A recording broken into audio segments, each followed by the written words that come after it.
Welcome to English Level 1 course for beginners. In this lesson, we will learn about present indefinite और present simple tense. इस lesson में हम present indefinite और present simple tense के बारे में पढ़ेंगे. आइए देखते हैं कि present indefinite यानी present simple tense कब इस्तेमाल किया जाता है. This tense is used to talk about an habitual, regular or usual action in the present. This tense is also used to express a universal fact. Present indefinite tense का इस्तेमाल अमूमन आदतन किसी भी एक्शन के जो हम आदतन करते हैं या रेगुलर करते हैं, बाकायदगी से उस काम को करते हैं, या कोई आम यूजुअल एक्शन है जो हमारी ज़िंदगी में एक ख़ास वक्फे से परफॉर्म होता रहता है, उसके लिए भी इसका इस्तेमाल किया जाता है. और दुनिया में होने वाले जितने भी यूनिवर्सल फैक्ट्स हैं, जो आलमी सच्चाइयाँ हैं, उनके लिए भी हम जो फैक्ट्स हैं, हकीकतें हैं, उनके लिए भी इसका इस्तेमाल किया जाता है. सो लेट्स सी कि इसका स्ट्रक्चर किस तरह से होगा. इस टेंस में सबसे पहले सब्जेक्ट का इस्तेमाल किया जाता है, फिर इसके बाद वर्ब की फर्स्ट फॉर्म का इस्तेमाल होता है, फिर ऑब्जेक्ट इस्तेमाल किया जाता है. सम केसेस में मतलब जब सब्जेक्ट आपका सिंगुलर थर्ड पर्सन प्रोनाउन हो, for example he, she, it, या कोई सिंगुलर नाउन है, तो फिर आप वर्ब की फर्स्ट फॉर्म के साथ एस या ई एस का इजाफा करेंगे और इसके बाद ऑब्जेक्ट इस्तेमाल करेंगे. और पहले केस में आपने सब्जेक्ट इस्तेमाल करना है, लेकिन ये सब्जेक्ट जो है फर्स्ट पर्सन होगा, प्लूरल प्रोनाउन होगा, आई, वी, सिंगुलर भी हो सकता है. सेकंड पर्सन प्रोनाउन के साथ यू के साथ भी वर्ब की फर्स्ट फॉर्म का इस्तेमाल किया जाएगा. कोई एस या ई एस का इजाफा नहीं करना है. और इसी तरह जितने भी प्लूरल नाउन्स हैं उनके साथ भी आप वर्ब की फर्स्ट फॉर्म ही इस्तेमाल करेंगे और उसके बाद ऑब्जेक्ट इस्तेमाल करेंगे. एस या ई एस का इजाफा सिर्फ ही, शी, इट और सिंगुलर नाउन्स के साथ किया जाएगा और इसके बाद ऑब्जेक्ट का इस्तेमाल करेंगे. आइए हम सेंटेंसेस में इस प्रैक्टिस को इसकी प्रैक्टिस करते हैं. We play cricket. हम क्रिकेट खेलते हैं. We जो है फर्स्ट पर्सन प्रोनाउन है, प्लूरल है, तो प्ले खेलना ये फर्स्ट फॉर्म ऑफ वर्ब है.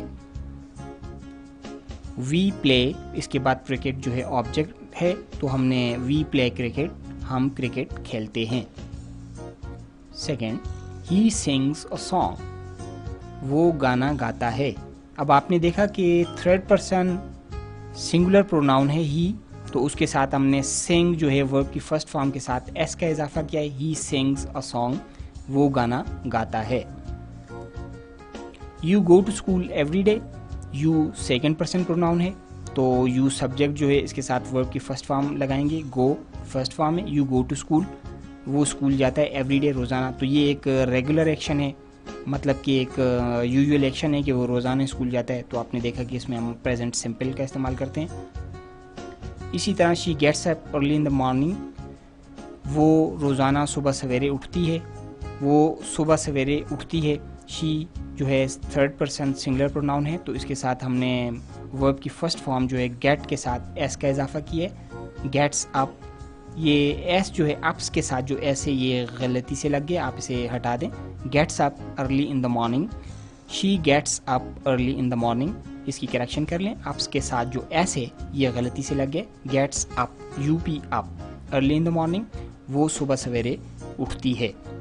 तो थर्ड पर्सन सिंगुलर प्रोनाउन के साथ हमने वर्ब की फर्स्ट फॉर्म के साथ एस का इजाफा किया है कि वो रोज़ाना कि वो सुबह सवेरे उठती है. ये भी एक हैबिचुअल एक्शन है कि यूजुअल एक्शन है, मतलब आदत है उसकी सुबह सवेरे उठना, या रेगुलर ये एक्शन रिपीट हो रहा है, तो हमने इसको प्रेजेंट सिंपल का इस्तेमाल किया है.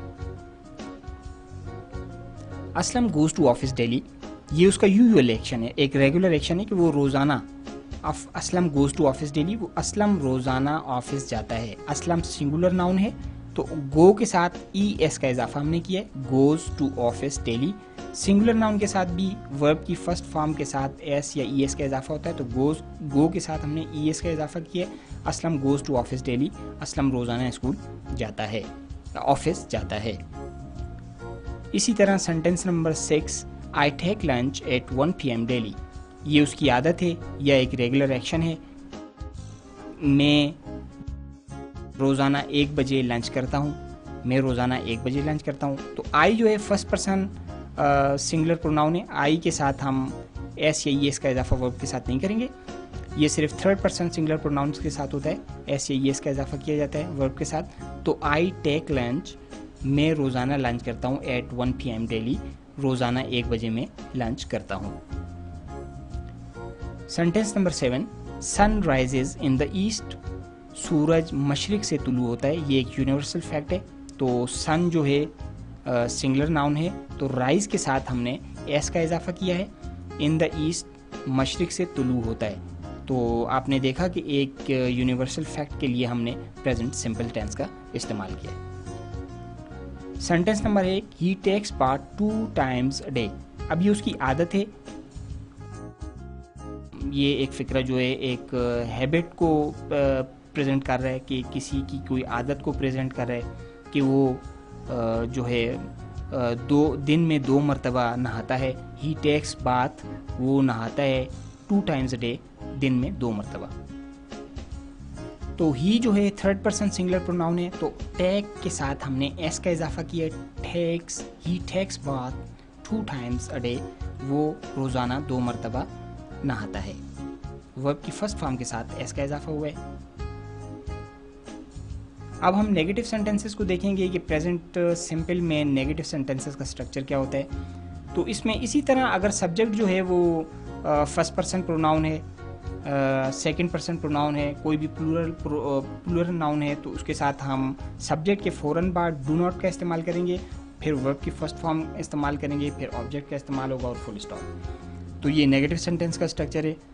अगर subject third person singular pronoun है, for example he, she, it या कोई सिंगुलर नाउन है, तो उसके फ़ौरन बाद नेगेटिव सेंटेंसेस में हम डज नॉट का इस्तेमाल करेंगे, फिर वर्ब की फर्स्ट फॉर्म होगी। लेकिन याद रखिए, अब वर्ब की फर्स्ट फॉर्म के साथ एस या ई एस का इजाफा नहीं करना है। पहले हमने डज नॉट इस्तेमाल कर लिए और उसके बाद ऑब्जेक्ट इस्तेमाल होगा। आइए अब सेंटेंसेस को देखते हैं। He does not write a letter, वो ख़त नहीं लिखता है। अब आपने देखा कि ही जो है थर्ड पर्सन सिंगुलर प्रोनाउन है, तो इसके साथ हमने डज नॉट लगाया है। ही डज नॉट, और राइट के साथ एस का इजाफा नहीं किया क्योंकि हमने डज नॉट इस्तेमाल कर लिया, तो इसके साथ जो है एस का इजाफा नहीं करेंगे। He does not write, verb की फर्स्ट फॉर्म है। He does not write a letter, वो खत नहीं लिखता है। You do not get up early in the morning, तुम सुबह सवेरे नहीं उठते हो। अब यू जो है सेकंड पर्सन प्रोनाउन है, तो इसके साथ हम डू नॉट का इस्तेमाल करेंगे। You do not get up, get up जो है फर्स्ट वर्ब की फर्स्ट फॉर्म है। अर्ली इन द मॉर्निंग, सुबह सवेरे। She does not clean the kitchen, she जो है थर्ड पर्सन सिंगुलर प्रोनाउन है, इसके साथ डज नॉट का इस्तेमाल करेंगे।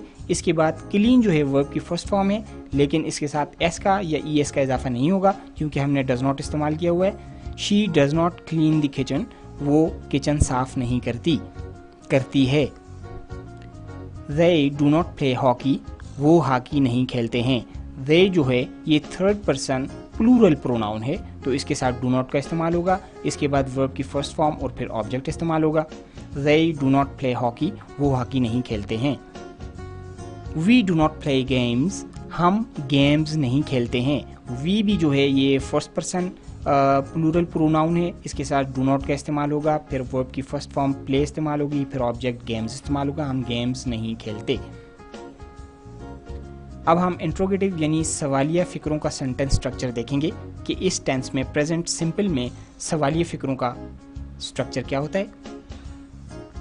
सवालिया फ़िक्रों के लिए बिल्कुल वैसे ही स्ट्रक्चर है कि अगर आपका सब्जेक्ट जो है वो थर्ड पर्सन सिंगुलर प्रोनाउन है, यानी ही, शी, इट या कोई भी सिंगुलर नाउन है, कोई भी नाम है वो सिंगुलर है, तो उससे पहले डज का इस्तेमाल होगा, फिर हेल्पिंग वर्ब डज का इस्तेमाल होगा, फिर इसके बाद सब्जेक्ट, फिर वर्ब की फर्स्ट फॉर्म, फिर ऑब्जेक्ट और आखिर में साइन ऑफ इंट्रोगेशन यानी सवालिया निशान का इस्तेमाल किया जाएगा।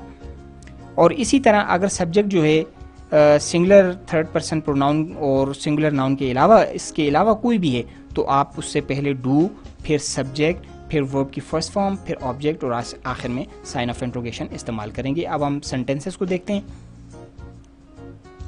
Interrogative sentences. Does she cook meal, क्या वो खाना पकाती है।